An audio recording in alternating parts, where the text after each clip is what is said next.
From bamboo-stacked rafts to ironclad boats, 19th-century China, surrounded by its rich coastal waters, was thrown into battles that forced its maritime forces to evolve. But hard as they tried, they couldn't keep up. In this video, we'll be taking a look at China's navy from the 1800s to the early 1900s. How did they fight in the battles that plagued their waters?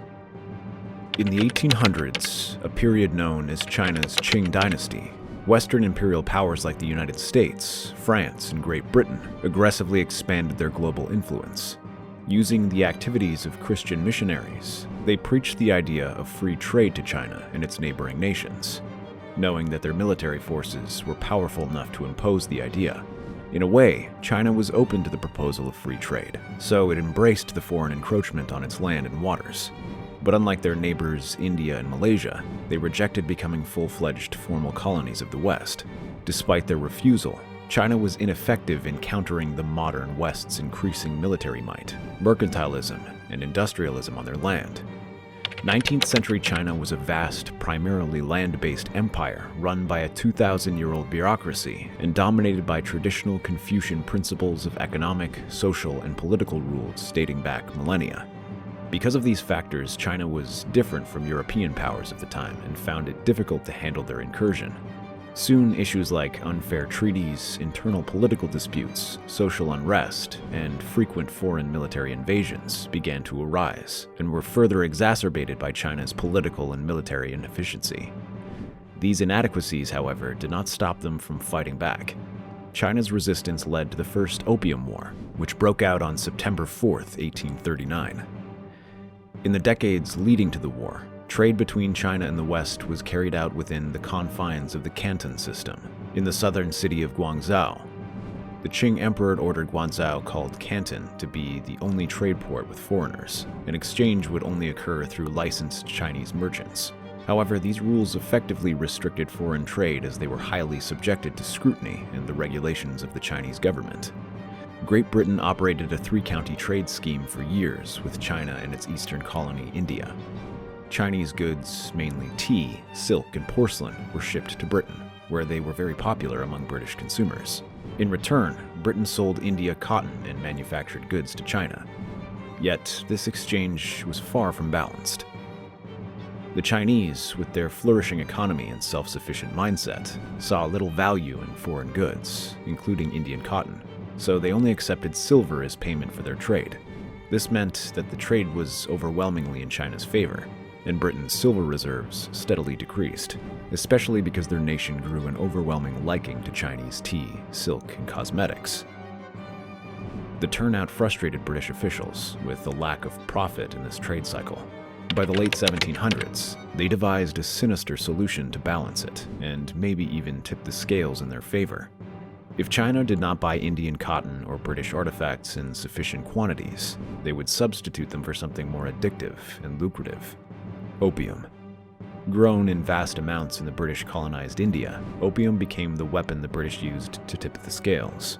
The drug was smuggled into China from trade routes and soon became a widespread addiction crisis. It began as a trickle of British East India opium imports, but soon grew into a plague that ravaged every corner of China. Farmers, scholars, soldiers, and even members of the emperor's court succumbed to the grip of the intoxicating drug. As the addiction grew, China's silver was reduced, and thousands of people paid hard-earned money to purchase opium. As the years went by, the Chinese government became alarmed by the escalating problems caused by the drug, which often resulted in the death of its citizens. In 1813, they outlawed it. Yet, that measure was no match for the British East India Company, which began enlisting private traders to smuggle the drug into China. Smugglers and corrupt Chinese officials created a black market for the drug, and by 1830, over 40,000 chests of opium poured into China annually. Outraged by these results, Emperor Dao Guang ordered stricter enforcement of the ban on opium. Opium dens were raided and destroyed, dealers were executed, and the government debated how to stop foreign imports. A turning point came in 1839, when Lin Zizhu, an anti-opium official, led an aggressive crackdown. He confiscated and destroyed over 2.6 million pounds of opium. Britain took this as an act of aggression, and its traders demanded compensation for the merchandise that had been destroyed. Tension flared between Britain and China. Britain accused China of violating trade agreements, and China responded by expelling British merchants from its capital, which began the First Opium War. During the First Opium War from 1839 to 1842, the Chinese Navy was vastly outmatched by the Britain's technologically advanced Royal Navy. Where they had traditional wooden junks and small vessels designed for riverine and coastal defense, the Royal Navy had steam-powered warships equipped with heavy artillery. During this war, primary vessels of the Chinese Navy were war junks, traditional wooden multi-deck ships featuring square sails enforced with bamboo patterns. Their flat-bottom hulls were made of hardwood. Hence, they could navigate no matter the changing conditions of the wind. However, they could only sail on shallow waters, not on the open sea. Many war junks carried outdated bronze or iron cannons mounted on swivel joints that allowed motion on fixed positions along the ship's deck. Despite the ship's agility and effectiveness during quick raids and shallow drafts that allowed them to operate in areas inaccessible to larger ships, the war junks had major weaknesses that made them suffer great losses in encounters with the British Navy. The fact that it was made of wood and poorly armored made it unable to withstand artillery fire from the enemy. Its weaponry was outranged and outclassed compared to British guns, and the ships were generally inefficient in naval battles on open waters. During the Battle of Xuanpai in 1839, when war junks attempted to intercept and block British ships at Pearl River in Guangdong Province, China, the Chinese fleet commanded by Admiral Guan Qianpei engaged British steamships, but they did not stand a chance. The stationary guns on the vessels could not be aimed effectively.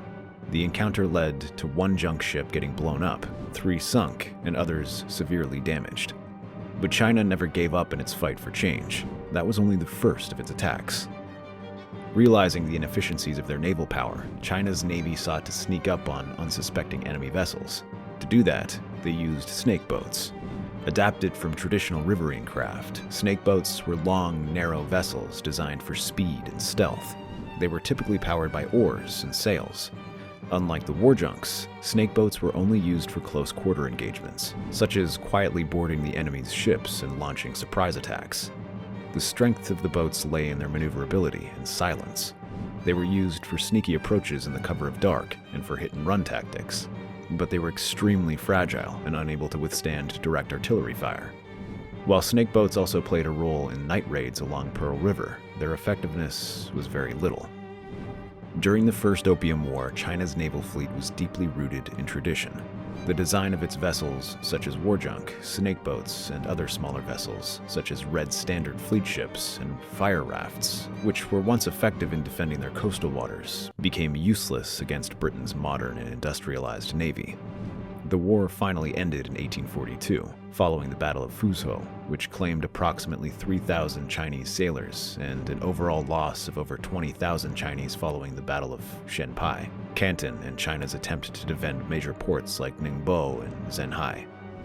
The First Opium War revealed China's reliance on outdated maritime engagements and desperate need for modernization. But it was only the first.